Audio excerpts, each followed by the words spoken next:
എല്ലാവർക്കും news first മലയാളത്തിന്റെ പുതിയൊരു വീഡിയോയിലേക്ക് സ്വാഗതം. ക്രിക്കറ്റ് വാർത്തകൾ ആദ്യമേ അറിയാൻ ഈ ചാനൽ മറക്കാതെ സബ്സ്ക്രൈബ് ചെയ്യൂ. ഇന്ത്യ-ഇംഗ്ലണ്ട് ടെസ്റ്റ് മത്സരത്തിൽ മൂന്നാം ദിനവും ഇംഗ്ലണ്ടിനെ മുട്ടുകുത്തിച്ച് ഇന്ത്യൻ മുന്നേറ്റമാണ് നമുക്ക് കാണാൻ സാധിക്കുന്നത്.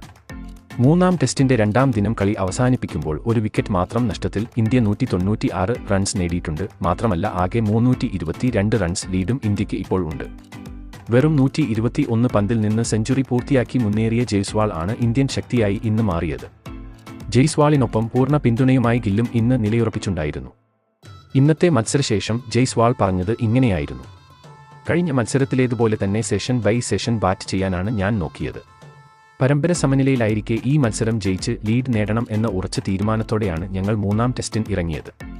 അതുകൊണ്ട് തന്നെ വിക്കറ്റുകൾ പോകാതെ ടീമിനെ മികച്ച സ്കോറിലേക്ക് എത്തിക്കേണ്ടതായുണ്ട്. എനിക്ക് ഇന്ന് മികച്ച പ്രകടനം കാഴ്ചവെക്കാൻ സാധിച്ചതിൽ അതീവ സന്തോഷമുണ്ട്. ആദ്യ ഇന്നിംഗ്സിലും ഇതുപോലെ കളിക്കാൻ നോക്കിയെങ്കിലും നിരാശനായി മടങ്ങേണ്ടി വന്നു. പക്ഷേ ഇന്ന് അതിന് പകരമായി മികച്ച പ്രകടനം കാഴ്ചവെക്കാനായി. എനിക്കൊപ്പം ഗില്ലും മികച്ച പ്രകടനം കാഴ്ചവെച്ച് കൂടെയുണ്ടായിരുന്നു. നാളെയും ടീം ഇന്ത്യ ശക്തമായി തന്നെ കളിച്ച് സ്കോർ ഉയർത്തുമെന്നും ഈ മത്സരം എന്തായാലും വിജയിക്കുമെന്നും ജയ്സ്വാൾ പറഞ്ഞു.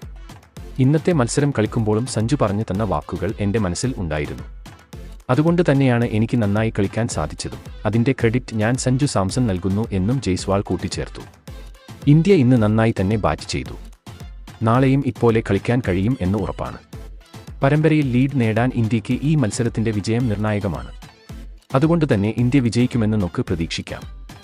ഇതിനെപ്പറ്റി നിങ്ങളുടെ അഭിപ്രായം എന്തെന്ന് താഴെ കമന്റ് ചെയ്യുക. അപ്പോൾ ഇതുപോലെ കൂടുതൽ ക്രിക്കറ്റ് വാർത്തകൾക്കായി ഈ ചാനൽ മറക്കാതെ സബ്സ്ക്രൈബ് ചെയ്യുക.